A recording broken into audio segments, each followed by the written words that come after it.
Still cold in the Midwest. What the heck? Unrelated to anything. Welcome back to another Boxscore Geeks show. Brian, what did you think of my teaser before the show? Yeah, well, I would say it's cold out here too. If you're watching the video show, I'm wearing a little puffy shirt, but it's nothing, Dre, compared to you guys where you can't even go outside. We got the brilliant estranged former governor Scott Walker saying the stupid "What global warming? It's -20 here. It was -20 a few weeks ago." And then climate and meteorology are two different things. This last week, what was annoying, right, is it wasn't as bad. It wasn't in the -20s, but the wind chill out here was freaking bizarre. So it is. I'm in the Midwest. It's cold. I can understand. Actually, I'll relate this to basketball and then get us back on track, Brian. I'll have to track it down maybe for the show notes, although with all the news, I failed spectacularly on the show notes last week, Brian. There was a video of Karl Anthony Towns outside eating ice cream in the really cold weather. So he is a true Midwesterner now. Maybe he went to Amy Klobuchar's presidential rally where it was 14 degrees. Jeez, all right, really? And then she also had snow in her hair. Yeah, it was rough. I said my wife became a true Midwesterner this winter because it was -20 degrees. Actually, it had gotten up to -8. She likes me to clarify and not be hyperbolic about how cold it was in -8 degree weather. We went to get coffee and she came to the car and it was iced coffee. And I was like, all right.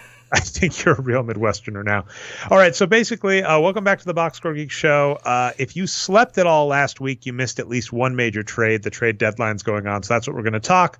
And then we're going to revisit Mariano Rivera. So that's the show. I'm your host, Dre Alvarez. You can find me most places as Nerd Numbers. And then co-host Brian Foster. You can find on Twitter as Boxscore Brian. You already said something, but anything else you want to say before we get into it, Brian? No, just there's a lot of trades, and some of the first games tonight. Marc Gasol is going to see some action for Toronto. So yeah, we're going to get into all these trades, and we definitely disagreed with the mainstream as usual on a lot of these deals. So sorry, someone's wrong on the internet again. Let's give a side tangent first because I don't know if this will weave in organically. And as you know, I always have to talk about the Warriors and then blame you for it, even though I just really want to talk about the Warriors. Brian is our penultimate Warriors fan, for those that don't know.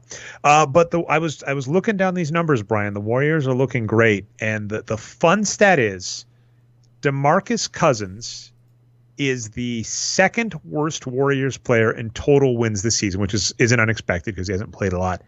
But he's above average. The only, and this is going to get me in trouble, the only weak spot on that squad right now, according to the numbers, is Klay Thompson. And he had a really horrendous start. He's been playing a lot better.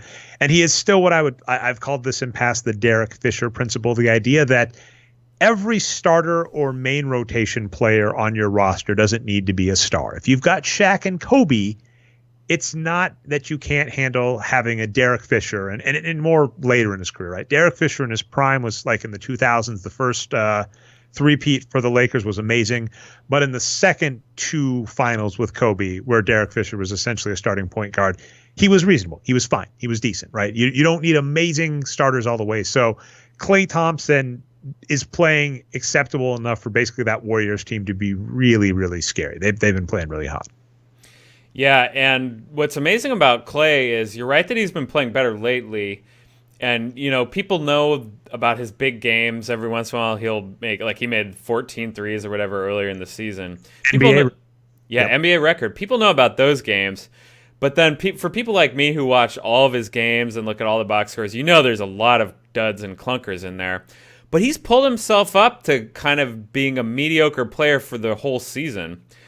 And considering how bad he was earlier, that's pretty impressive. But he's still -1, points over par per 48. So he's got a ways to go. Hopefully he'll play more within the offense with Cousins there, and they'll start playing a little better. They've been great on offense, but just not as good on defense. So yeah, we'll see how their season goes. And like Cousins is funny right now because he's exactly 1 point over par, and he is kind of like vintage Cousins right now. And here's what I mean by that, Dre. Cousins is one of the players that we've maybe talked about him more than any other player in the NBA over the 5 or 6 years of the Boxscore Geek Show, however long it's been going. Especially when Arturo was around, we talked about Cousins with him a lot. And maybe Westbrook is the other, I don't know. But here's why I bring that up. Back in those days, when Arturo liked Cousins and we didn't as much, we said, well, he gives you all the numbers, right? He gives you all the good ones that you want and all the bad ones. When we talk naming things, to prove me wrong, of course, because that's what these NBA players like to do, which is why I'm saying Donovan Mitchell is going to be an MVP in 2 seasons. I call that a Russell Westbrook player, or Russell Westbrook, a.k.a. the perfect PER player, PER, the player efficiency rating at ESPN. They get all the bad stats. They get all the good stats. They fill up the box score across the way. You know, that's a joke, right? I think DeMarcus Cousins and Russell Westbrook are 2 players that are candidates for quadruple doubles with turnovers. So, yeah. Yeah, so he's, rebounding like a center like you'd expect. He's blocking shots really well. He's passing like he's a point guard, 8.3 assists per 48. So, and he's getting steals too. He's stealing like a guard. So Cousins, you're like, man, this guy does everything. And here's the other thing about him, Dre. That guy is so earnest on the basketball court. He plays so hard. And maybe that's why he gets all these fouls. But yeah, he has a ton of fouls and turnovers as well. So you might use this as a clever way to get us into our trade topic. Yeah, no, that was the end. I'm just going to say Cousins is looking like old Cousins, but he's still looking good. And the Warriors are looking good as well. So I would say they would easily be the favorites, if not for a blockbuster trade. So you found a fantastic article. I think it covers them all, the major trade, deadline trade, some of which we have talked in article format. This one I was going to talk about on Friday, Brian, but then just too much news broke and my brain broke. I even missed that your boy Zubac was traded. Yeah. Stupidly. But anyway, I would say that the Warriors are the easy favorites to win a title, except I'm going to put my money on the Bucks, Brian. We're going to actually get a good old-fashioned showdown on the Boxscore Geeks show because I'm in Wisconsin. I think I said if the Bucks made the playoffs 2 seasons, I was a Bucks fan, barring everybody losing the rest of the season with the mumps or measles, whatever the reason was in the Mighty Ducks. They're going to make the playoffs. I'm saying the Bucks are the favorites to make the finals out east and to win the finals, and that's because of a blockbuster trade they did. They added Mirotic to their 3-point arsenal. And so essentially what happened, this is the perfect type of trade. This is one of my favorite trade types. Last season, I wrote an article saying that the Bucks had one of the worst anchors in the NBA. I think there were 4 or 5 teams, and by anchor, what I meant was a player with a team with a player getting enough minutes that there was causing a major anchoring to their team production that was just holding them back. And I think I don't remember if Moutier was on the list, but Thon Maker was actually on the Bucks. And I said the good news was he was more of a rotation player, so come playoff time he was less likely to get as many minutes. And they did. Shout out to him. He lost a few teeth tonight, so I hope he has some good dental insurance. Yeah, that's rough. And he's on the Pistons now or whatever. Yeah, I'm not sure. Pelicans. But anyway, Thon Maker, I said, was a horrible player. And it is just one of these cases right up there with other centers that we bash routinely, like Kristaps Porzingis, who we might at least give a shout out to again, where we're saying he's just not a productive big. They lost Thon Maker and they picked up Nikola Mirotic? I'll get the name right correctly. But they picked up Mirotic, who we've actually thought was a good player. He's an above average center, and he's basically what Brook Lopez should be, what people want Brook Lopez to be, which is namely a center that can shoot from outside, but then he also does at least reasonable at the other center things. He gets 8.3, 16.7 points, 8.3 rebounds per 29 minutes. That's because he plays about 29 minutes a game, and his true shooting is 59.1%. This is fantastic because it now means the Bucks have, if they play the right 5 or 6 players, an amazing set of players going into the playoffs. And, they are top of the East in SRS, and I can't remember if they're still first. They're either first or second across the league. Yeah, they are. And CBS said this was only their 4th most impactful trade at the deadline, and we don't really agree with that. I'm with you, Dre. So, yeah, let's go over to SRS here. The Bucks are a 9.02 SRS team. This is hyper rare. This is bordering on some of the greatest all times. One of my favorite things about Bucks history, by the way, is I believe 1972. This was with Kareem. They had one of the top SRSs in NBA history, certainly at that point in time, to like one of top 2 or 3. Obviously, the Bulls and Warriors since then have surpassed them, but they had one of the top SRSs in NBA history, which at least until your 73-win Warriors lost Brian, the rule was if you had an SRS that good, you won a title, or you were the 72 Bucks and you didn't win a title because the 72 Lakers had a better SRS and were also one of the top teams. So this is approaching one of the best SRSs in NBA history, one of the best SRSs in Bucks history. They shored up a week. They got rid of a bad player. They added a good player. I think they're the favorites at this point. Yeah, and I agree. I mean, I think they were the favorites before just because I'm not sure it's fair to say the East is weaker. Maybe like Boston, Philadelphia's equal to Denver or whoever else Golden State would be facing. So maybe that's about the equal route, but the body of work of theirs is better than anyone in the West or East at this point. And then on top of that, they add a player without giving anything up at all, really. Let's go back to this board here. They give up Jason Smith, Stanley Johnson, 4 second-round picks. We don't see any value, really, in any of those players or picks. I have to take this moment to be Midwestern passive-aggressive. So one of our favorite bloggers doesn't blog actively anymore because, damn you, if there was any reason to come back and blog actively again, Ty Willinghands of the Courtside Analyst back in the day, which was a Bucks blog and one of the first I started reading when I got into analytics. And he actually stopped blogging around the lockout. And unlike many other hypocritical fans that they wouldn't come back post-lockout, he actually stayed away. Come back, Ty. I'm so sick of these stupid new PM bloggers. So anyway, but Ty, one of my favorite bloggers, I actually texted him and was like, oh my God, the Bucks killed it today. And he was only caught up to the Bucks trading Thonmaker for Stanley Johnson, which that's kind of a shuffling deck chair. Stanley Johnson's not very good. Thonmaker's not very good. Whatever, right? And then I was like, Mirotic's amazing, right? This is a great move from him. And he said, Mirotic ? So I told him I was hurt. I was like, I am hurt. You thought I would believe getting Stanley Johnson that good. What are you talking about? But no, the Bucks did an amazing trade there. And as you said, I think it's going to fly a little under the radar. And I think part of it, this is your Eric Gordon point all the time, is that bad players neutralize good players. And you kind of just have to decide. That was what made Eric Gordon this season so remarkable, Brian, is that you would be like, Eric Gordon neutralizes James Harden. And I'd be like, well, not quite. I mean, he hurts James Harden, but James Harden's that amazing. This season, Eric Gordon got bad enough to where basically playing Eric Gordon the same number of minutes, because thank goodness they don't, as James Harden is essentially neutralizing James Harden, who, by the way, we think is an MVP. To those that have kind of been keeping up along this side, as we got into the comments with Kristaps Porzingis, something we did a few years back is I adjusted the wins produced recipe on Boxscore Geeks. And I think that when we talk more about this, it is an important distinction where the wins produced formula, the underlying adjusted production per 48, that is a mathematical formula that maps out to a regression. We take a second step that then says you adjust by essentially team and position to factor in the final player's production. And this is the cool thing for you people out there. You could, in theory, make deliberate changes to those steps versus what we do to come up with your own. And it's like a rule. I think this is very similar for baking, right? There are many ways to make bread. You still need yeast, some leavening agent like yeast, I forget the full set of rules, right? But right, if you want to make bread, you have to do a couple things.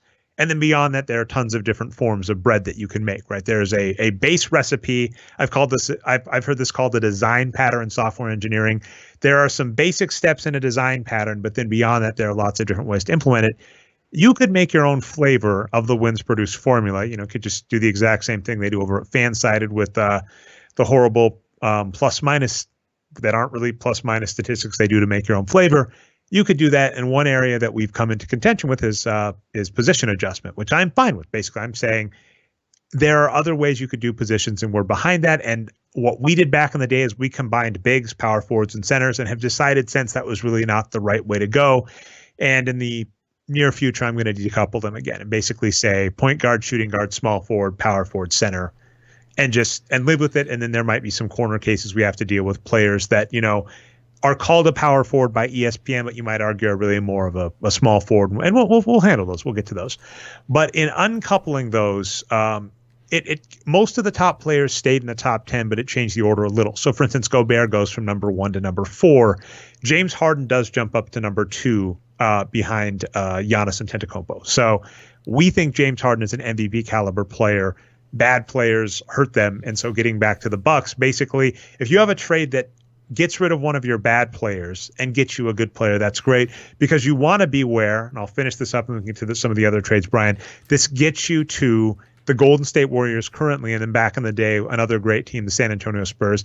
If your team has no weaknesses, that is just a great spot to be, especially when random things like injuries come up, because the last thing you want is a good player to get injured and you replace them with a bad player, and that costs you in the playoffs.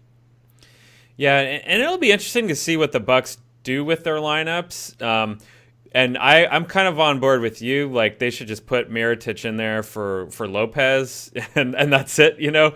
But he is a guy who's been a power forward or small forward at times in his career. And you even mentioned the 8, rebounds per 48. That's not center kind of rebounding. No, that's per 29. He only gets 29 minutes. I see. So that's the difference. Like, I think he's not a great rebounder, but I think he's an average rebounder as compared to Brook Lopez, who is a terrible rebounder. Yeah, at any rate, they started Brook Lopez tonight, so maybe Mirotic is not there with the team yet. I'm not sure on the situation, but yeah, either way, I'm 100% on board with you. I think the Bucks were the favorite before the trading deadline, and they only got much better after the deadline. So do we want to go to the next trade? Okay, so let's start with let's actually just go down the CBS list. I'm going to count on you. So we did get some user comments. If you want to insert them, we can, or if I remember about them.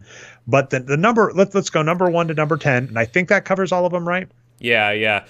So there is obviously 40 trades or something like that. But CBS just said, here's the top 10. And yeah, once we get down to the bottom, we'll see. We probably don't want to talk about 11 or 12 anyway. So the first one they had was the Porzingis Knicks Mavericks trade that we talked about last week.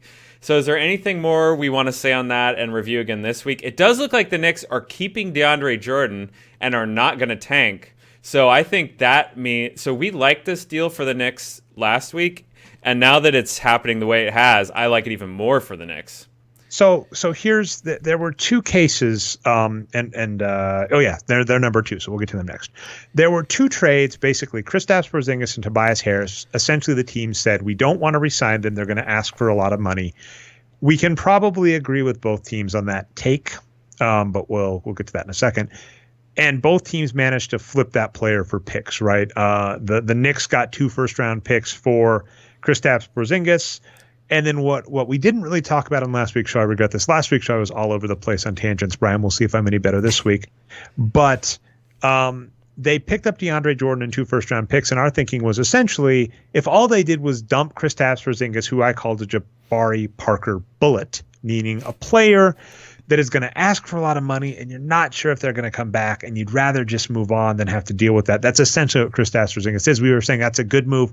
But what we didn't talk last week is DeAndre Jordan, because kind of the word around the campfire was that they were going to release him, right? You thought they were still tanking. He's been starting for him and playing great. So if the Knicks find a way to maintain DeAndre Jordan, keep him on the squad, that's an even better move than if they just let him go. It's a weird position. I think we were talking this, which is they're out of the playoffs. And we've had this tanking discussion forever, which is it is not a good idea to do a Philadelphia 76ers, go out of your way not to make the playoffs even before the season starts.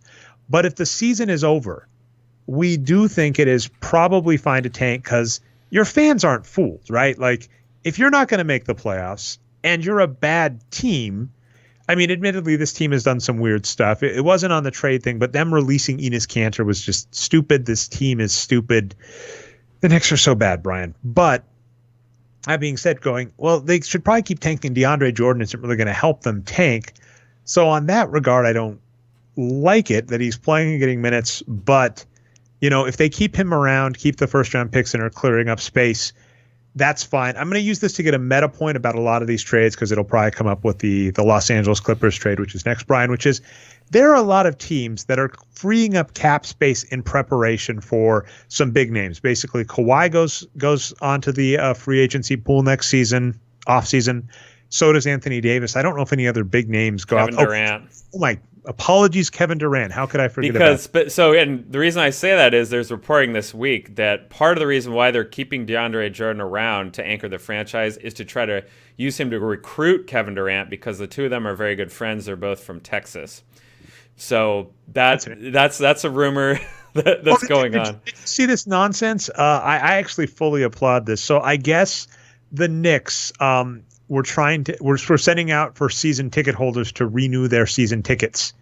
And they did this right before a night they were playing the Warriors. So they said, renew your season tickets for next season. And they had an image of the Knicks playing the Warriors. And of course, the Warriors, they chose. And just to clarify, Kevin Durant went to college in Texas. He's from Washington, D.C. DeAndre Jordan is from Texas and went to college in Texas. Kansas. Anyway, you got my point. We were talking this pre-show, Brian, in that it's so bizarre to watch sports and that we've seen so many of these narratives before and people just have a very short-term memory because you have a lot of teams, the Knicks are now one of them, that are freeing up space in the expectation of this big name free agent market. But there are only so many of those free agents to go around, and it's possible there's a very good chance between those three. You just said Kawhi, Kevin Durant, Anthony Davis. Two of them go to the same franchise. We saw this with the summer of LeBron James and the decision. The Knicks at that time were among one of the teams that freed up space to get some major names, and nothing came of it. So we'll just have to see what happens with these teams looking for the future, because I see a lot of fans going with this argument. If they're freeing up space like the Clippers, we're going to go to the Clippers next. So the next big trade, we'd probably agree. I think, Brian, I would have done the number 2 pick that they picked. The Sixers go all in with Tobias Harris. I think I would have put that number 1 on my list, and I would have put the Bucks with Mirotic number 2. And so for those that don't know, this is at the CBS article, the 76ers acquired Tobias Harris, Boban Marjanovic, yes, Mike Scott, who gives a damn, and in exchange, they traded Landry Shamet, I hope I got that name right, Wilson Chandler, Mike Scala, 2 first-round picks, kind of, and 2 second-round picks. Now, to reiterate some points we've made a lot in the show this year, I think non-lottery picks are worth next to nothing if we're being honest with ourselves. You can buy into the lottery.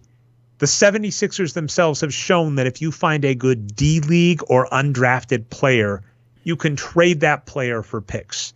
So every time I've seen someone say, oh my goodness, can you believe how much they're asking? They're asking for multiple lottery picks. As an aside, we'll find a way to talk him a little, Brian, maybe in a bit. Anthony Davis with the Lakers. The Lakers were being held up at gunpoint, allegedly, according to the media, by the Pelicans. And they were just getting upset because the Pelicans were like, all of your young guys and all of your picks. And people were like, oh my God, they can't do all of their picks. And my logic was, if there are rules in the NBA about how many picks you're allowed to trade, which actually caps it, such that there is no number of picks you can trade for Anthony Davis that I don't see as worth it, especially if you're a lottery team, right? And currently the Lakers are. Basically it's LeBron's health. LeBron's health dictates if that team makes the playoffs, but they are a playoff team at the moment, which means there is no number of lottery picks that aren't fair for Anthony Davis. And so with the Clippers, same boat as Kristaps Porzingis. Tobias Harris is playing great. They're gonna re-sign him. If they were going to re-sign him, he was going to ask for a big pay raise. So they traded him instead of that. But the reason I'm against that is the Clippers are very much like the Lakers, right? They're this bordering playoff team. And they ejected a decent player, a good player, on route to a playoff push. And Boban has been playing great too. We've given this philosophy on Boban before. I've heard people say he's got defensive liabilities. And first off, what always pisses me off is if your logic as a player is a defensive liability, what you are saying is you can't play them because they are allowing the opponent's shooting percentage on offense to go up. But I have seen plenty of players that are both lockdown defenders or players like Donovan Mitchell that are floor spacers that are so far below league average on their shooting efficiency that if you were really concerned about shooting efficiency differential, you wouldn't play those players on offense. It's amazing that there aren't offensive liabilities, but there are defensive liabilities. I don't see it that way, but I would say with Boban I would kind of view as I've used this metaphor before, a starting pitcher that I basically just expect to get 5 innings out of it in an ideal case. I would give Boban 3 shifts, maybe 4 a game, and just say you're going to get 28 minutes a night in 4 shifts. And if you don't want your 4th shift, just foul out in your 3rd shift. That would be how I would play Boban.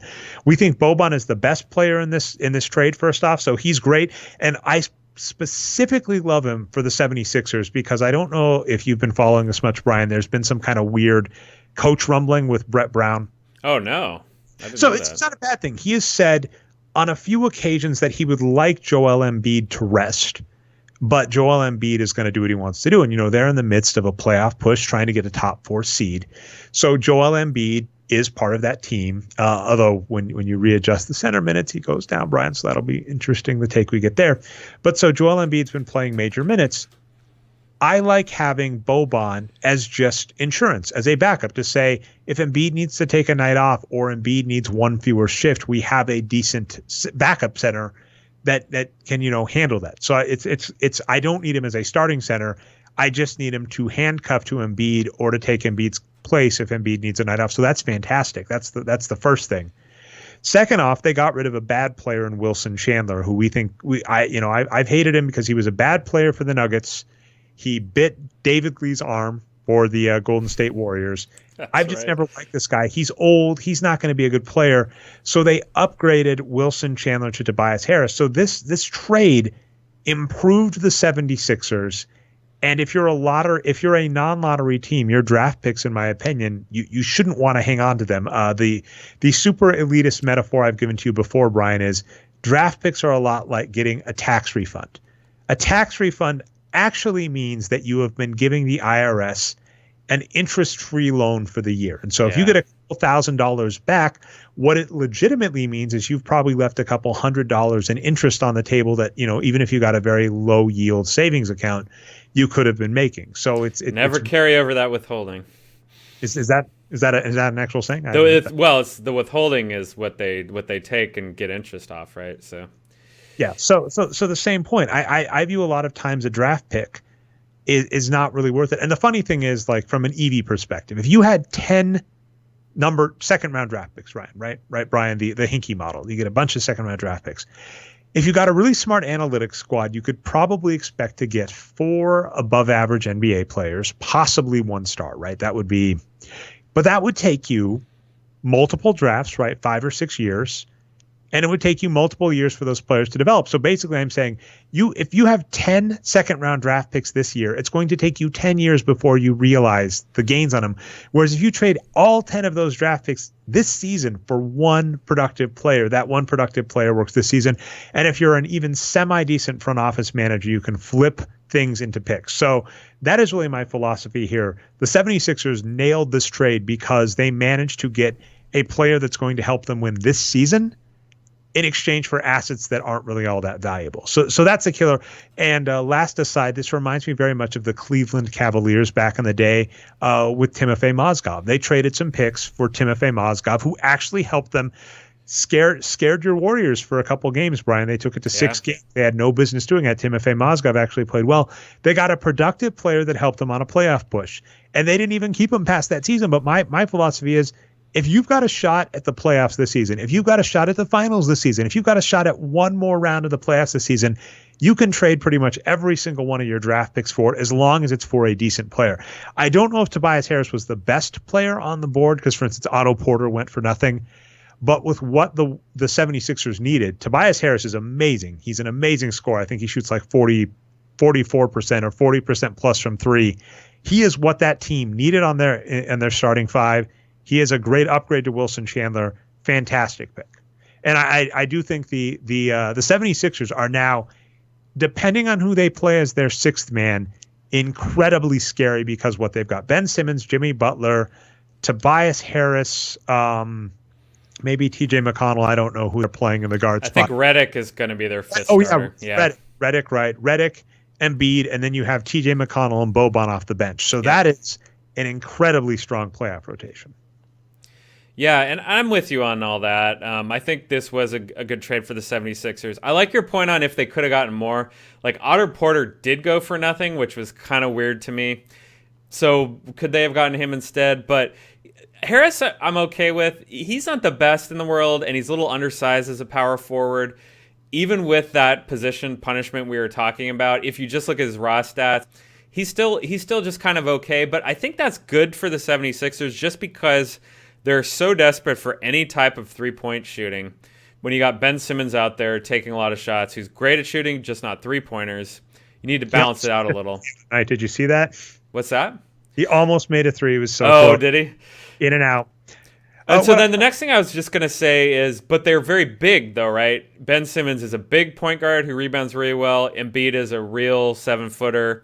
So they can have, a power forward who's not quite as big like Harris, who's just a really good three-point shooter. So he is a very good fit. And like you said, a huge upgrade over the really bad power forwards before. So I do like this for the 76ers. I'm with our posters as well, though. I think it's not as bad for the Clippers. And here's why. They weren't, and the way I'll put it is, it's sort of like are we talking about the real world or like, our magical fantasy world? In our magical fantasy world, it's probably a worse trade for the Clippers because they'd be smarter and they'd be playing Boban more minutes and doing things maybe a little bit better. But, they aren't. In this world, Boban's not part of their future and they're not going to re-sign Harris.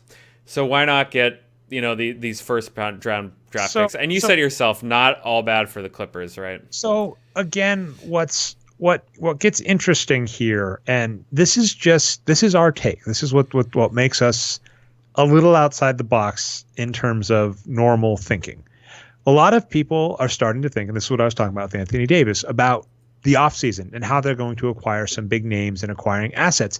And I feel this is a misleading fallacy because, of course, for the teams that worked out for, that strategy worked out, right? You free up cap space, you get some assets, you trade for James Harden, you trade for LeBron James and Dwayne and Chris Bosh. And by trade, I mean you just, have the cap space to sign them and give the team something.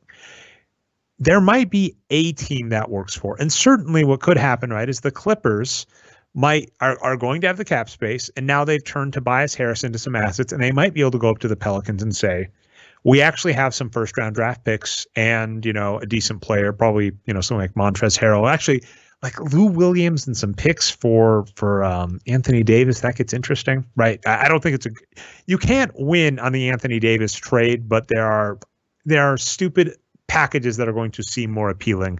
And I could see like Lou Williams and some picks being more appealing. So that might happen, and then you get Anthony Davis, then it gets really easy to get one of Kawhi or Durant, right? You say, we got Anthony Davis, we got cap space for you. So that's what people are thinking about. But I think one of the problems we have with that, and it actually is the draft itself too, right? Every team tanking for Zion Williamson. The problem is, in the best case scenario, and I think they changed the odds this year too, Brian. The best case scenario was 25% in the old odds, and I think the odds changed slightly, or they might. I don't know if it's this year or in the future. They're going to change slightly, so it's even worse. You have a 1 in 4 chance of Zion, and you're competing with a bunch of other teams for it. So your odds of acquiring Anthony Davis or Kawhi Leonard or Kevin Durant are incredibly slim. And so if you basically clear the cupboard for that and expect that you're going to get them, and it costs you a playoff run, we're against that. Whereas what we say is you basically always make moves that are improving your team, and you look for the spots that are good where a star might come available. And as long as you're doing that, we think over the long run, you're going to win. And so that's our only complaint with the Clippers. We're not saying this isn't a decent calculated risk. What we are saying is we don't think it's the right maneuver. That's our take. Yeah, no, I agree with most of that. And we're slightly different on this. I think it hurts the Clippers less this year than you do. And again, if they were smarter, it would probably hurt them more, right? Because they'd be playing Boban more minutes. But the way it is right now, I think the Clippers are looking at a first-round playoff exit, most likely. And I think they were also looking at a first-round playoff exit before this deal. Mm-hmm. And the commenters are kind of saying the same thing you are, right? Rebounds and threes and Jay Gunter Brett are both talking about the Clippers trying to get Anthony Davis and Kawhi Leonard here. And I'm more on your side. I think that's going to be tough to pull off. It's rumored they're kind of in the lead for Kawhi Leonard, but what if Toronto makes a big run this year? Like, who knows? Here's something I always talk about on this. I think a lot of it is about perception of the front office. I think whoever, is in the Clippers front office, it's Doc Rivers, and I don't know who else at this point. I forget. I think there's another GM that he's in charge of, right? It might be, maybe, is it Lawrence Frank maybe? He used to be on the Nets. I don't know. Anyway, you know, the point is they have to make a case to Steve Ballmer, the owner, and their fans. So, of course, they're going to be saying, oh, yeah, look, we positioned ourselves for the Clippers, wishful thinking. They're trying to push up their own value. So they might be a little less confident than they're saying outwardly. Josh Lewis, CMC, a lifelong Clipper fan, is also agrees more with my logic than yours. He thinks there's no downside to getting these picks and does not think those players are gonna help out this season. So yeah, it's kind of a fine line, and I can see both sides. Yeah, I mean, it's what's frustrating. I've decided something I'm going to start doing, Brian, a lot more is making more chess metaphors on the show. And my wife just is closing the door to the podcast room, so it's very nice. But anyway, so in chess, a common maneuver is a sack, and what a sack means is you give up a piece. And usually, like if you have a perfect chess engine, because computers are amazing at chess now, they will almost always tell you it's the wrong move. They will say, what are you doing? You're giving up a piece, but what you're doing is you're making a calculated risk where you say, I'm going to give up this piece for an attack, and if the attack pays off, I win. And as I just mentioned with computers, the reliance of this tactic working a lot, and this is really common in blitz and in quick chess, is your opponent does not have time to perfectly think about what you are doing. And so that does apply to the NBA, because we've said lots of these front offices are really bad at it, right? The fact that, as an example, this is a fun one because it is stupid. It's the draft. But Luka Doncic going fourth, and he did basically go fourth in the NBA draft. The fact that he went fourth is ludicrous. I mean, I completely understand any reasonable person coming up and saying to you, listen, you have no idea how good Luka Doncic is going to be. Don't give an A+ grade to this team for whatever you're doing. But I'm saying if you had a decent analytics squad and you were in the Hawks, trading away Luka Doncic, especially after he fell to you at 3, should not have happened. So the logic of a sack working is saying you are playing a non-perfect opponent. And the same becomes true for calculated gambles like this in the NBA. When I give up cap space, when I give up playoff pieces for future assets that I'm assuming I could trade away, and this actually does boil down to what happened with Stanley Johnson on the Bucks, and they did it immediately. Basically, my fear was they traded for Stanley Johnson. I was like, if they're trading for him as a future trade asset, that's an okay trade, but we always get a little nervous when a team trades for a bad player as a trade piece, which is what we said the Mavericks might be doing with Kristaps Porzingis too, right? Like we're saying Kristaps Porzingis is a much better trade piece than DeAndre Jordan on an expiring deal. And the same thing happened. Jabari Parker and Trevor Ariza were both picked up as trade assets and used as trade assets, and then used poorly, but is what it is. So we're saying that calculated move might pay off, and it requires a suboptimal league to pay off. And the good news is there's a suboptimal league, so we just have to see what the Clippers do with that. And that is the subtle distinction I have, where I'm trying to plan that in the future you're going to do fine and justifying moves. Now, I saw someone say that too, actually, because part of the trade was a Miami Heat pick that's going to be unprotected in 2 seasons. And they said that pick is unprotected, and they said we're going to have to wait to see what happens with the Clippers. And I was like, well, if we have to wait 2 seasons for the Clippers to draft a player, and then we have to wait 2 or 3 seasons to see what that player turns into, I'm like, it's a fun bit of arguing to say, well, I'm analyzing this trade, I have to wait 5 years to grade it. So, but with that being said, if the Clippers take these assets in this offseason and turn them around into something good, I want to stress that I still don't think it was the move I would have done.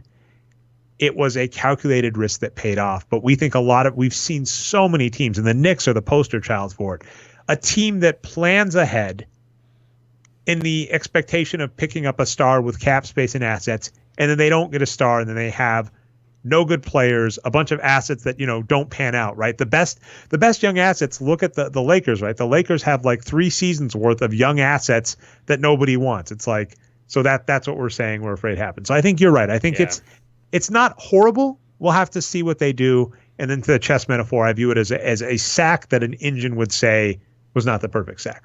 Let's see if we can get through some of these other trades faster. I think this next one we're going to stay. I think you and I are on the same side, Brian. I don't know if I would have put this 4.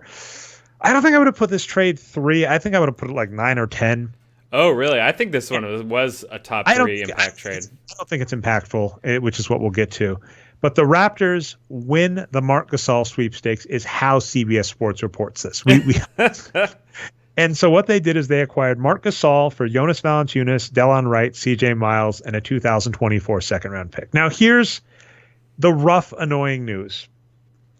I put Jonas Valanciunas in the same boat as Delon Wright's rough. But I put Jonas Valanciunas in the same boat as John Henson for the Bucks. John Henson for the Bucks was a big that we really liked that had very good numbers, but just was not healthy and was not on the court and was inactive. Jonas Valanciunas, a player we've loved. We thought he was going to get more play this season with Nick Nurse, the new coach, and he's been inactive for like 2 months.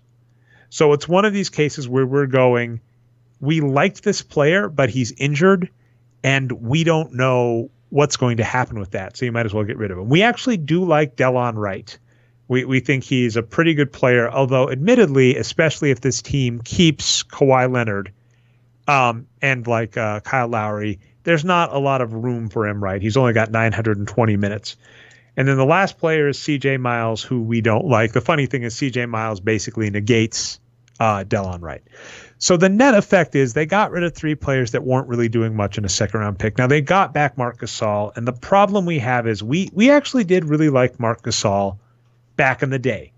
We think he is a below average big, and by the way, he's going to look worse when we go back to the old method of centers versus power forwards. He's 34, He's a 34-year-old. He's below average. The interesting part with him is I think he's on an expiring deal. Am I mistaken? If not, his contract doesn't matter that much. Yeah, he's so interesting. He's got a player option. It was a player option this year. I think interesting. He might be done. It was a 5-year deal. I don't know what the deal with next year is.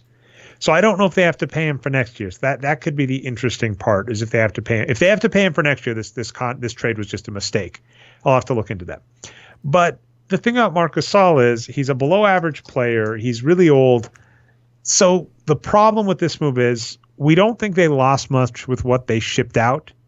We don't think they really gained anything pulling in Marc Gasol.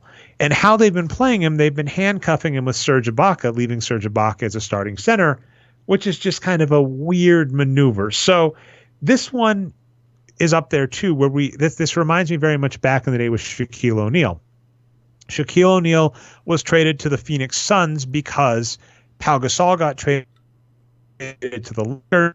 There might have been one other, and obviously the Kevin Garnett. And they were like, we got to do something to compete in the playoffs. Like, we know, let's trade Sean Marion, who's on an expiring deal, for Shaquille O'Neal because we got to match up with the Lakers in the playoffs. And Shaquille O'Neal was not his former self. So that's really what this boils into. He's got a player option next year, so that's a real thing. This was a mistake on their part, and it's not because we dislike Marc Gasol as a player holistically in his career. We just don't think he is what he was, and he's not what this team needed, especially as we keep giving the Warriors credit for. The market for underrated bigs in the NBA just persists. And, DeAndre Jordan might have been on. DeAndre Jordan was on the board for not that much, right? Enes Kanter was just let walk for nothing. So if you were looking for a productive big, Marc Gasol was not the one we would have gone after. Yeah, the way you ended was a great way to put it. The idea of Marc Gasol is a good one, right?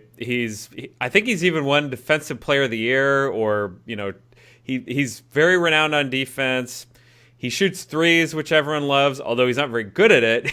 He's like in the kind of the low 30s, but he attempts threes anyway. And he's a guy who's thought to be a skilled offensive player who's a good passer and whatnot.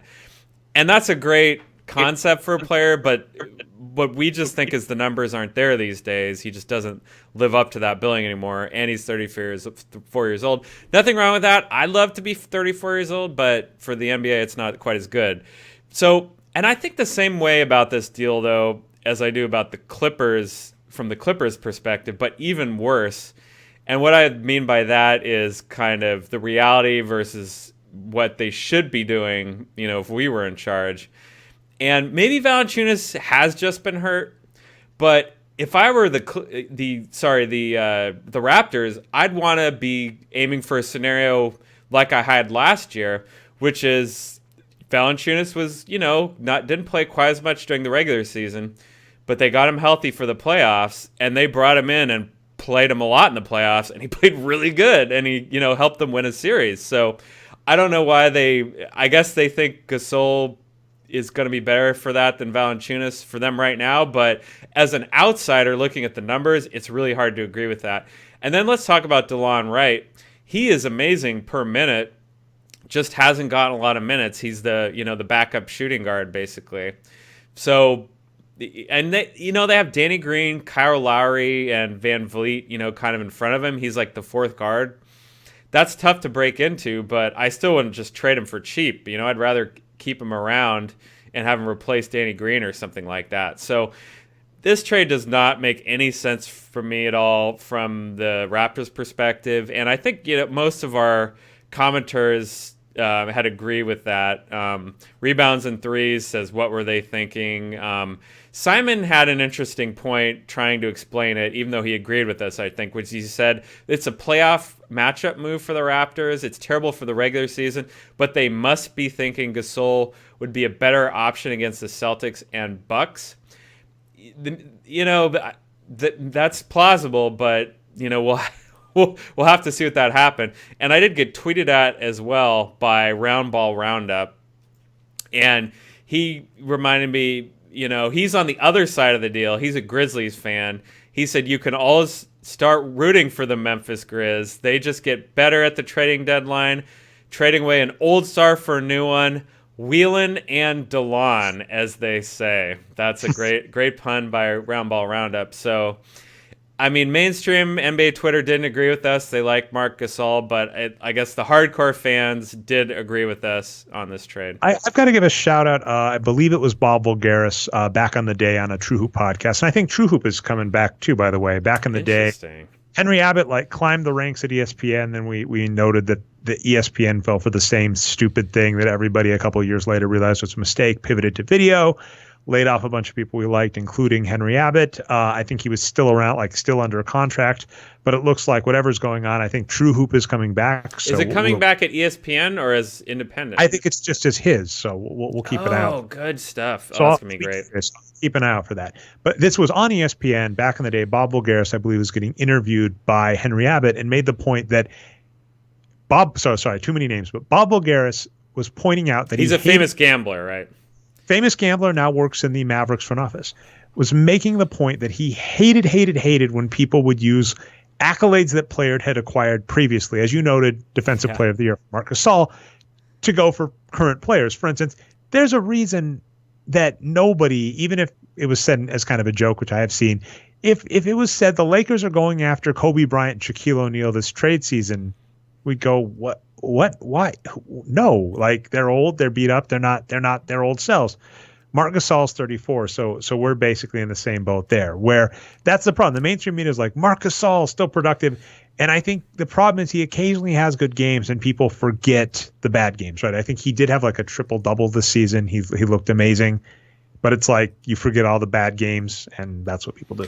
Yeah, and let's also just say, Dre, you can sometimes old players will kind of come back and look good again. But for Marc Gasol, it's been a long time, right? It's been at least 3 years. He hasn't looked very good. And even though he's the youngest Gasol brother, Pau just kind of keeps looking strong. Mark, for whatever reason, maybe he's bigger. I don't know. He just hasn't been as good. I saw an interview with Pau Gasol, and he looked like a college professor. He was wearing a sweater. It was very odd. Anyway.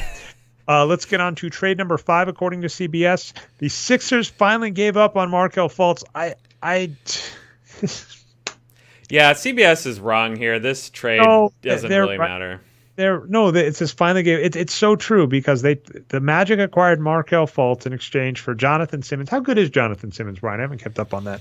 I looked at the time and I remember thinking he was just kind of average or below average. So let's do it live here. Let's see how he looks. A 2020 first-round pick via the Thunder. I can't imagine that the Thunder's pick in 2 seasons with Steven Adams and Russell Westbrook and Paul George is going to be that amazing. Oops, I typed Simmons wrong. Jonathan Simmons is bad, is very bad. Yeah, not looking good. So I mean, what I want to stress with this is the point we've made a lot before, which is how much people get excited in the draft. So even when I was saying Luka Doncic, I am using hindsight bias to color that, right? To say, oh my God, how wrong you were. But that is actually what you shouldn't do, right? People get all excited on draft picks, and then you have to realize most of them don't pan out.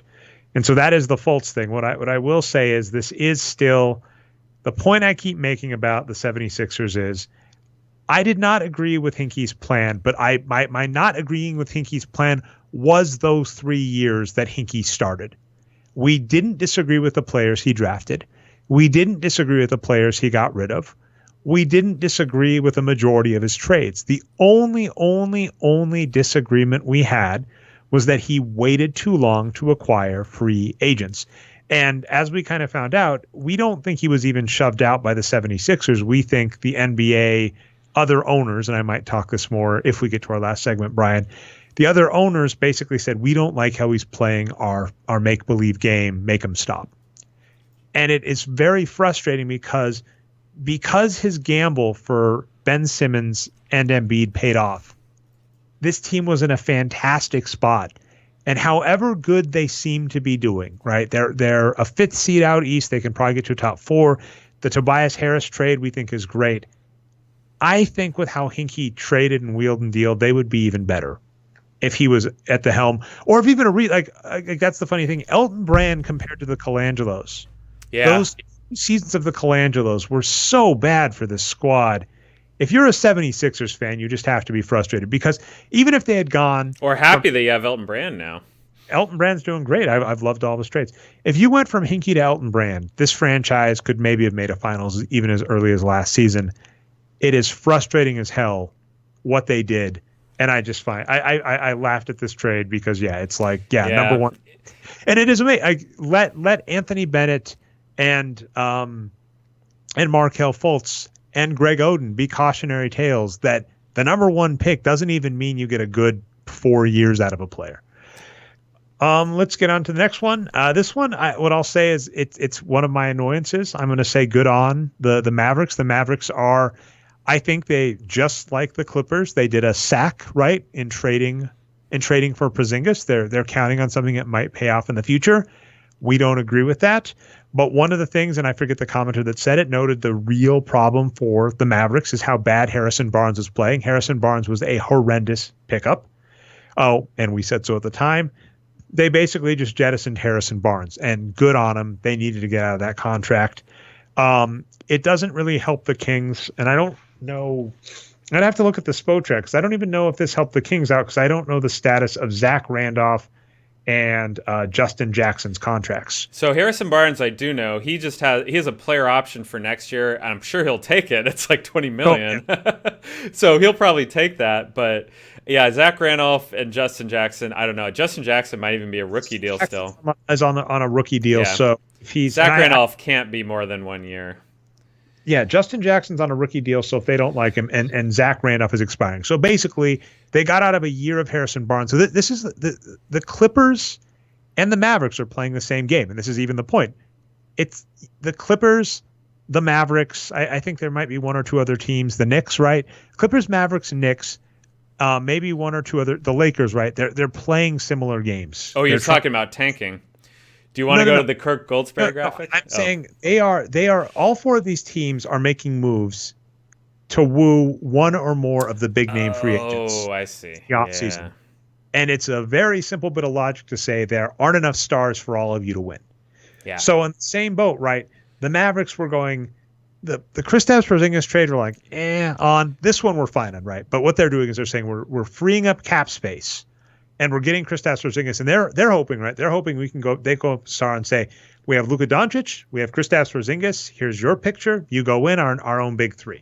So that could work. And so we'll have to see. I mean, what's frustrating about this, Brian, as I'm speaking this aloud, is one of these teams. I'm guessing the Knicks, Mavericks, or Clippers. One of those 3 is going to make a splash in the offseason, and we're going to get people saying, "See, you were wrong. See, you were wrong." It's the point that we said. these three teams collectively are, as a strategy, are wrong because it can only work for one of them, right? Like, if all three of them make the second round of the playoffs next year, then I'll eat crow. Fine, but that's the point. So it's funny because, and this is exactly what happens with first round picks too, right?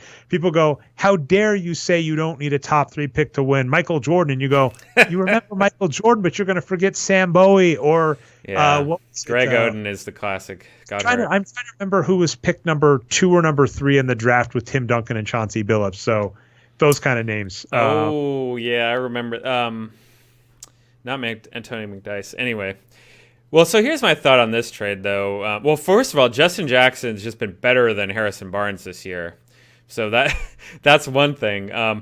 So the Kings, I think they definitely lost, and the way they spun it was they're picking up Harrison Barnes kind of for a playoff run. And he's a veteran, so he's good. But we just not a fan of his. The one thing I'll say is that the Mavericks just decided we're gonna pay him this fat deal and play him at power forward, and that just didn't work out right. He just was not very good with the Mavericks. So it seems like the Kings may be more willing to play him at small forward. The first game they played him, they did start him at small forward alongside Bielitsa, who's kind of another in-between size forward, and then with Willie Cauley-Stein at center. So maybe they can turn it around and give him a little better at small forward, but it still wasn't a good deal for the Kings, I don't think. All right. I disagree with this headline, but at CBS Sports, they say the Wizards trade the untradeable Otto Porter Jr. Here's what is annoying to me about this trade. I'm going to call this like an inverted Chicago. So we released a podcast last year, Brian, called "Are the Chicago Bulls the worst run NBA franchise?" And the reason being, the Chicago Bulls kept repeatedly what I was going to call jumping on the grenade. That's not like my expression, obviously that's a common expression, but I was calling them what they were doing, jumping on the grenade, because they kept acquiring bad contracts, right? They paid $25 million for Dwayne Wade, so the Miami Heat didn't have to. They paid $20 million for Jabari Parker, so the Bucks didn't have to. They traded away like Mirotic to the Pelicans. It's like this team kept being a really nice feeder system, a really nice farm system for the NBA. I think they won this trade. I think Otto Porter Jr. was it's funny, right? The Wizards, I found this amusing. They were saying we're not going to tank, and then of course right after they said we're not tanking, what's his name? John Wall. John Wall announced he was out injured for a full season. Now, what we have seen, this is the classic small ball point, Otto Porter, we've seen him get pushed into playing the 4. As a 3, he has been incredibly productive. We've also seen that with Tobias Harris. So I think as a 3, Otto Porter Jr. is a really good NBA player. The problem is I don't think the Bulls need him or will use him. So I was actually a little bummed out, where my take on this is Bobby Portis is an okay player. Jabari Parker is not a good player. You know my take on draft picks.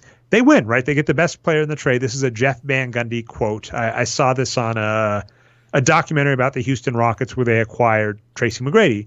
And he said his philosophy is very easy way to grade NBA trades. Whoever gets the best player wins. If you want it to be more pedantic, you can add the qualifier, whoever gets the best player that is above average. So there are tons of trades with bad players, and we go, both teams lose, right? If it was like Thonmaker for Emmanuel Mudiay, I'm like, fine. Or at least old Emmanuel Mudiay. I forget if Emmanuel Mudiay is still playing well. But that being said, whatever team acquires the best above average player wins, and the Bulls did that here. And the only frustrating part to me is I'm like, this is a waste, right? Otto Porter Jr. was on the table during the trade deadline, and he went to a team that's probably not going to make the playoffs for 3 seasons. Yeah, and I was pretty surprised that Otto Porter's value ended up being that low. I thought the same thing about Fareed and some of the other players we've been talking about is, wow, all the contenders were really sleeping here. Now, Porter's a little different because he has this big max contract, right? So you have to have a team that can actually absorb that contract into their salary structure. But, I've got his Boxscore Geeks, player page up right here. And he's the kind of player whose number progression we love, right? He didn't really play his first season in 13-14. But then all of a sudden his second and third season, he looks like a great, young rotation player, near star. And then in his 4th year and 5th year, he's like, wow, this guy's not only a star, he could be a near superstar. He looks incredible. He looks great. Washington looks good. They're making some playoff runs. And then all of a sudden this year, he's played a lot less minutes. Maybe he's been hurt. I don't even know. He doesn't look very good. So maybe it's just an injury. I don't know. But I think I would want Otto Porter as a max contract right now. Like, I think he's someone who'd say, yeah, he's one of my top, 2 or 3 players on a team that could win a championship. So this trade was kind of weird, and it seems like the Bulls did really well. Obviously, Jabari Parker and whoever else was in there. Let's see. So Bobby Portis is pretty good, but not great, and he doesn't, he's an expiring deal, I think, too. So, yeah, I think it was a big underpay. One thing about that's obvious too is like I don't know what the Wizards are going to do, but this is very classic Wizards. They spend a bunch of money on mediocre players, and we're not talking Otto Porter here. We're talking like John Wall, though he's out now, which sucks, and Brad Beal. They spend a lot of money on mediocre players. They end up as a playoff team as long as everything goes well. And then if something doesn't go well, they're not in the playoffs. So I don't know what they're going to do. No, the reporting is it's a rebuild. Once John Wall got hurt, they said, okay, now we're going to trade Porter. That's basically what the reporting is. And I want to mention John Wall briefly because what my understanding on what happened is he was already out for the season this year, and then his Achilles or whatever his foot injury is got necrotic, and then he re-injured it while he was already out for this season, and now he's out for all of next season. Is that basically what happened, I think? That's what I've heard. Yeah, so. and he's made some comments about it. He said basically, I've played for so many years through injuries, and it was a mistake, and look where I am now. So, ooh, interesting. So he didn't quite say it like that. It was probably more diplomatic, but that's what I got out of it. And I was like, good on you, John Wall. You're right. You should not play through injury. You hurt yourself. Admittedly, he makes me sad, Andrew Bogut. But I recall back in the day when Kevin Love had to miss a couple games with concussion in the finals. I remember that. At least a game. Andrew Bogut was just going to anybody calling Kevin Love soft, they're wrong. Yep. And of course, the future is what you have to worry about. You have to worry about your health long term. We'll talk Bob Costas maybe at the end. But so like, obviously, of course, since then, Andrew Bogut's had some fun off the court stuff that I don't like. I'm like, God damn it! Like, I think he's back playing profession in Australia again. Is what he's been doing. But like Andrew Bogut and Rob Lowe are 2 people right now. I'm like, Rob Lowe, he got maggot also. Stupid stuff. I don't know if it's maggot, it's dumb stuff. But just the point being where I'm like, you're so good at that thing I like you doing. Could you please not talk outside of that? Because then it makes me sad. But yeah, that exact point with John Wall saying it, we've been shouting against it a lot. The weird, stupid machismo. And, when we're arguing for athletes, like this is your profession, this is your livelihood. The people, it feels very much like a stupid after school special, right, Brian? Like the kids and the media pundits and the fans that are yelling at you right now, the second you leave the NBA, they're gone and they don't give a damn about you. So get your money, preserve your body as best you can. That's our take. Let's go on. John Wall did get his money, thankfully. Thankfully, yeah. Let's go on to the next 2, the Lakers. I'm going to do both. So let's get this last name. God bless you. Basketball Reference for having pronunciation. I'm not going to try the full first name, but it is Svi Mukhaluk. Oh my God, took 3 tries. They traded him for Reggie Bullock with a 2nd round pick. My take on 2nd round picks. It's a slight upgrade. Reggie Bullock's better than him. That's an okay trade. It's a bad player for a rotation player. I don't know why CBS put this in their top 10. Well, to be fair, I did go over to ESPN transactions, Brian, and I mean I think the only one they didn't have was the shuffling deck chairs between like Houston, Cleveland, and the Pistons, which I'm okay with. So they actually did get all like the major trades. So I think this is number 8, right? This is number 8. So it's not a good trade. So that one's fine. Now the one that bugs us, this is a shame. So he's your guy, Brian, and maybe he's the guy on, if you're going to stick with Kevin Durant, maybe it's going to be your guy next to That's why they trade Boban, man. They brought in Zubac. Okay, so they traded, the Clippers traded for Michael Beasley and Ivica Zubac for Mike Muscala. Now Mike Muscala is bad because Zubac is really good, and Ivica Zubac has already played really well. They are both still young. For the Clippers, they are both still young. Michael Beasley, who knows? I mean, Michael Beasley's just a weird one. He's not young anymore. he can score sometimes, but has just never been a good player, unfortunately. So, but we like this trade. This is an upgrade for the Clippers, so we're actually a fan of this trade. And to your point, right, it helps some of our argument with losing Boban, right? We actually think Zubac is probably a better long-term, if you're worried about production, like staying on the court the full time.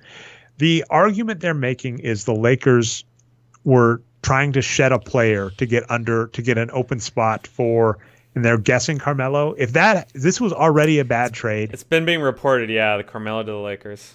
If they acquire Carmelo, this was a horrendous trade. I want to give a quick aside. This is the perfect spot for it. They've gotten a lot of flack for going after Anthony Davis as hard as they did and how they did it, right? Because it got very you texted me during the week and told me it was very Game of Thrones, just because what happened, as I understand it, and we talked a little bit about this. The Lakers, via Anthony Davis's agent, leaked that Anthony Davis was not re-signing with the Pelicans and he wanted to go to the Lakers. Oh, and let's also say that agent is Rich Paul, who is like LeBron. Like LeBron kind of like owns the agency or something like that. Interesting. Yeah. Oh, so connected agent to LeBron. Yes. Speaks to the media that Anthony Davis doesn't want to re-sign with the Pelicans, and they float that Anthony Davis wants to go to the Lakers, and they got fined peanuts for tampering. And the Lakers go really hard, and then there was lots of leaking, right? Both sides, the Lakers and the Pelicans. And this is where you were talking Game of Thrones, is because the belief now is the Pelicans were using leaks to basically demoralize the Lakers' young core, because they were leaking things like the Lakers are offering up Kyle Kuzma and Brandon Ingram. We thought that would have been a great trade. The Pelicans' official Twitter account, Dre, even did that little spyglass monocle emote, Yeah, in the middle of all that. The Lakers were using the media to leak out that they wanted Anthony Davis, and the Pelicans responded in turn by leaking information to basically make the Lakers' young players mad at the Lakers front office.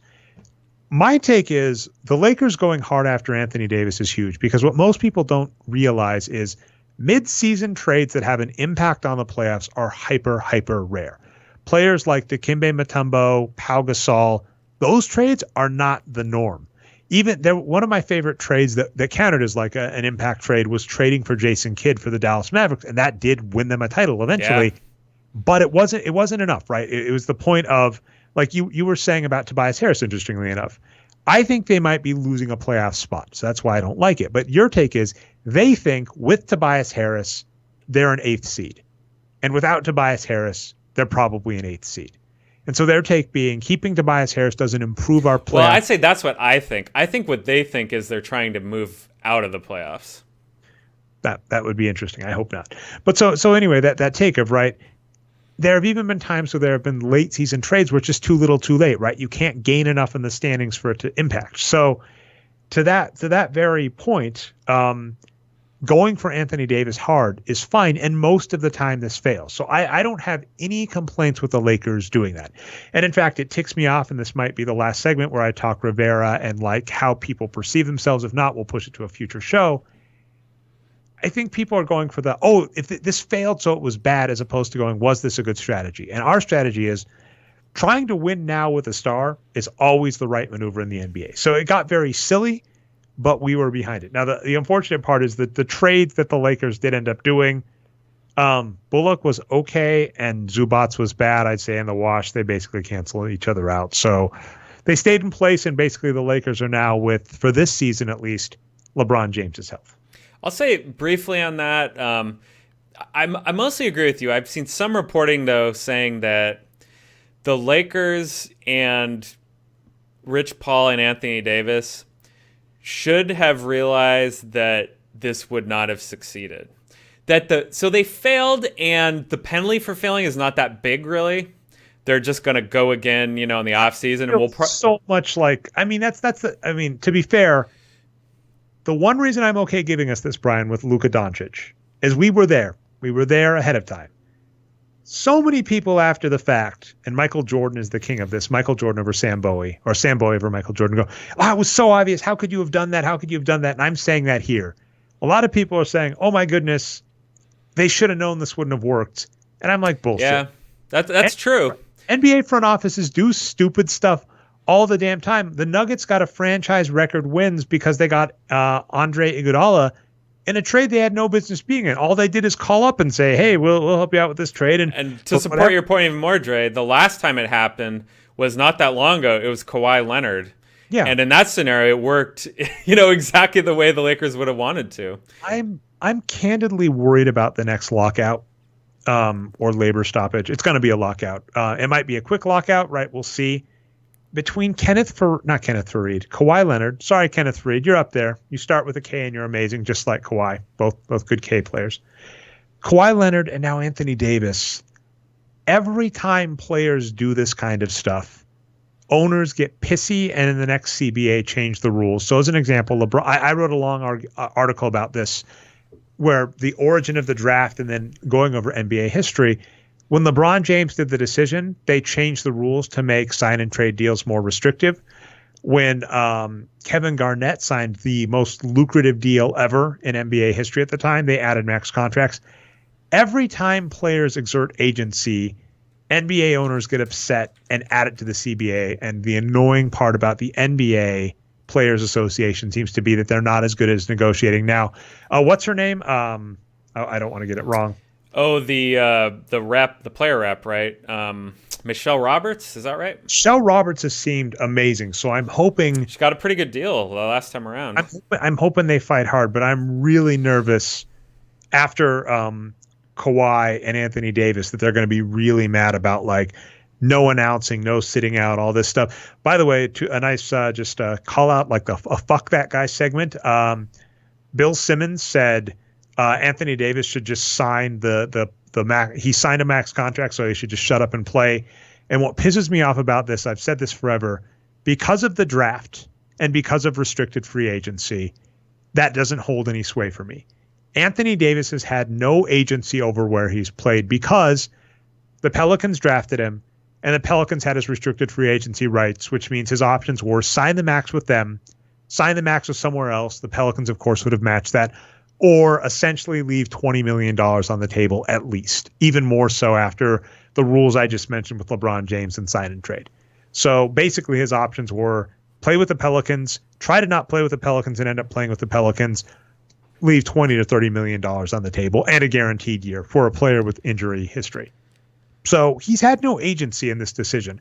So all of the people, and I even gave Arturo Galletti, American Numbers on Twitter, some flack about this where he said a contract he freely signed. I was like, don't use the word freely. Don't act like this was Anthony Davis's decision at all. He had no agency in playing for the Pelicans. And because of that, right?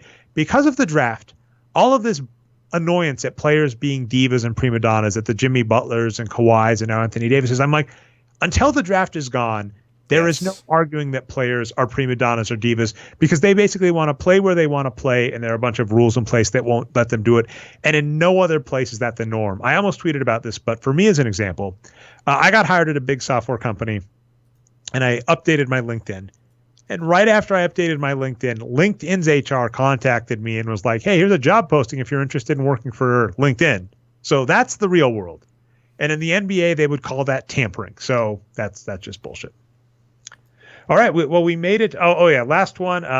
This one, the Clippers actually win again, Brian. So the Clippers traded Avery Bradley, who I don't believe is playing well. They traded Avery Bradley for JaMychal Green and one other player. Garrett Temple, yeah, who are both expiring deals, I believe. So I think, that's fine. I mean, JaMychal Green is an okay. We've said this before, right? He's an okay player. He's played some really good games. He's decent. He's young. If they don't keep either of them, they're fine. They got rid of a bad player. So I think the Clippers made some good trades. The Lakers made some mediocre ones. We went through all of them. Yeah, the one thing I'll say about this is I don't really care about this trade too much, but just that I usually love defensive players, but Avery Bradley to me has always kind of been a fake defensive player. Like he has a good reputation for it, but I don't see any production from him, so I'm not a fan. Well, what's also, I mean, just to the point of the box score, what we find amusing is when people like productive defensive players, what they are saying is, good on-ball defense. And my takeaway from that, and this is in the numbers, is when we look at the impact of opposing shooting percentage at a per position level, the impact is just not that great. So if you have a player that doesn't do the box score defensive statistics like rebounding and steals and not fouling, and doesn't do the box score production of, being decent on offense, then they're essentially the very definition of a role player. And this is one of the role players that the NBA is fine with, where we're like, this is a stupid role. Like, it's the exact same, like, this is the inverse of Klay Thompson, but not as good. Because we actually argue Klay Thompson, when he's playing well, his offense makes him a legitimate starter in the NBA. We don't think he's worth a max contract, but we think he's a starting player, right? If Price were thrown out and you were just given Klay Thompson as a starter, you'd be fine. Avery Bradley's not in the same boat. Avery Bradley has had one above average season at the weakest position. He is liked allegedly because he is a lockdown defender. But again, even if he's a lockdown defender, he gives it all up because he shoots 46.3% true shooting. And he takes, let's see, how many shots a game? He takes some number of shots a game, Brian. So he takes 14 shots per 48 minutes at a horrible clip. So no matter how good he is at defense, he gives it all back on offense. And this is the reverse Kevin Love, right? And your point on Kevin Love was when the Cavaliers were, going to the finals every year was, well, everyone says Kevin Love is so bad on defense, but how can he really be when he plays heavy minutes for the Cavaliers and they're one of the, top 3 defensive teams? Well, the Clippers are 21st in defense this year, so on D rating, Avery Bradley can't be that great. It's more to the point where I'm saying if you think he is a defensive sieve or a defensive lockdown defender, I don't think it's as impactful as people think. Numbers back that up. When the type of defense we're talking about is impacting opposing shooting percentage. Yes. All right, Brian, we got through all of our topics. I want to briefly, actually, I realized I put this on last week's script. Just give a shout. I'll make this my shout out, Brian. Thing let you get last word, and that'll be our show. I want to give a shout out to the Agony of Defeat podcast, one of my favorites. They actually came out with 2 episodes in the last couple of weeks. So if you're not subscribed, you should. One was about Mariano Rivera to the Hall of Fame, being the first unanimous player in the Baseball Hall of Fame, Cooperstown. And then the other one was about the Super Bowl and why it was kind of a letdown and some of the mistakes. And it was just a nice Super Bowl episode that I enjoyed. And on Rivera, what they pointed out is the reason Rivera was a unanimous Hall of Fame decision is the Cooperstown changed their voting scheme such that every vote is transparent. You can see who voted for who. And the voting scheme works such that every voter gets 10 votes. And so what some voters do is they say, hey, I know Babe Ruth's going to get in. Or if this were basketball, as a basketball example, I know Kobe Bryant's going to get in, but Ben Wallace still isn't in, and he deserves some love. So I'm gonna forego my Kobe Bryant vote because that's a waste. I know he's getting in, and I'm gonna spend my vote on Ben Wallace. But the change is that now that it's transparent, now people go, I don't want to be. If Mariano Rivera gets in like Ken Griffey Jr., right, almost unanimous, I don't want to be one of the 3 voters that's known not to have voted for him. The same thing, right? When LeBron James wasn't unanimous MVP, I guarantee, and this is what people have said about Steph Curry getting unanimous MVP. The reason Steph Curry got unanimous MVP and LeBron James didn't and Shaquille O'Neal didn't and I think Michael Jordan was really close to it, is because no one knew their vote and they were like, I'm going to use one of my votes on a player I like. So that is essentially the change. I really enjoyed that. And then what I've said about that, I was saying to you, is that this explains to me what is the real hardship, the real thing to focus on in fixing sports, teams, leagues, etc. It's not analytics. There's a lot of numbers. Now, admittedly, in basketball, all of the analytics that have gone mainstream, all of the analytics that have gone into front office are shit. Sorry. So, except for the Bucks and Seth Partnow, apparently. Yeah. Well, I mean, what I found interesting is there's Seth Partnow with the Bucks. There was Neil Payne briefly with the Hawks, and then Henry, not Abbott, Hollinger. John Hollinger. Not Henry. John Hollinger with the Memphis They're both Grizzlies. bald guys, right? It's easy to get them. Both bald guys that were at ESPN. Yeah. These 3 people have gone to front offices. These 3 people are people that we have feuded with publicly about metrics. And then when they go to the front office, their moves don't mirror the metrics that they championed when they had blogs. They mirror what we did.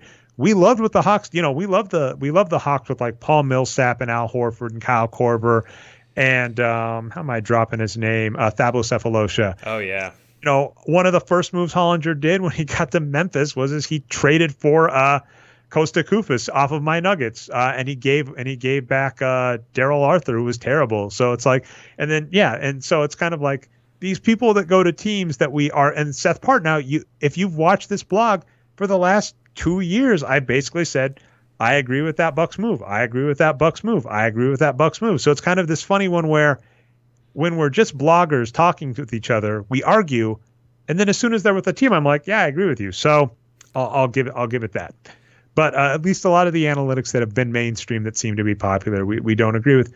The real hardship is getting people to overcome biases that have a lot to do with how they're perceived. They don't want to be perceived as weak. They don't want to be perceived as making the wrong move. It's the classic take we have on going for it and fourth down. Even if you wanted to say you didn't think your odds are as good as some nerd like us said, if you wanted to lower your odds to 20% or 10%, you could plug in the formula of, I think I have a 10% chance of making these 2 yards on this fourth down. You could plug it into a very simple app that's probably on the iPads they have that they already use for calling plays, and it would tell you when to go for it and not. There's the infamous fourth down bot now that Brian Burke made that's on Twitter. Teams still don't go for it on fourth down like they're supposed to because they're afraid of the perception they get. And so this Hall of Fame thing to me is an example of it. It's going, when people are watching, you behave differently than if nobody was watching. And that's the real hard part for NBA teams to come about, right? When you have a top 3 pick in the draft, are you willing to trade down and go for a player that the analytics nerds love, even if everybody tells you Markelle Fultz or John Wall is the de facto number 1? That's the real hardship and what teams should focus on more so than analytics. And I just want to give a shout out to the Agony of Defeat podcast for bringing that point up. And then it reminded me, and I wrote an article back in the day about the Washington Wizards in this very point. The real hard part for teams is trying to make intelligent moves while everybody's watching them and will be criticizing them. That's a great shout out. And I will do this Kirk Goldsberry graphic for mine real fast. I love looking at, around the league, seeing what the numbers for everyone are looking like. And this is a great visual representation. Look how much the Bucks are dominating, Dre. They are number 1 in net rating and defense. They are number 4 in offense. And then we have teams like the Nuggets and Warriors who are dominating offense, need some work on defense. And then we have teams like the Jazz, Oklahoma City, and Pacers who are great on defense and need some work on offense. So I love seeing good graphics like this. And there's even a nice little tank down on the bottom left side where you have the Knicks, Bulls, Hawks, and Suns. So anyway, yeah. Shout out to that graphic. That it is a good graphic. I like things doing well, and that has actually been one of our sadnesses and goodnesses, which is I have thought Kirk Goldsberry is fantastic at graphics, and his analysis is sometimes wanting. That we wrote an article about that back in the day, where the first article he wrote for, I think, the New York Times had all these great graphics and all these great charts and looked amazing. And we were like, right on, this is amazing.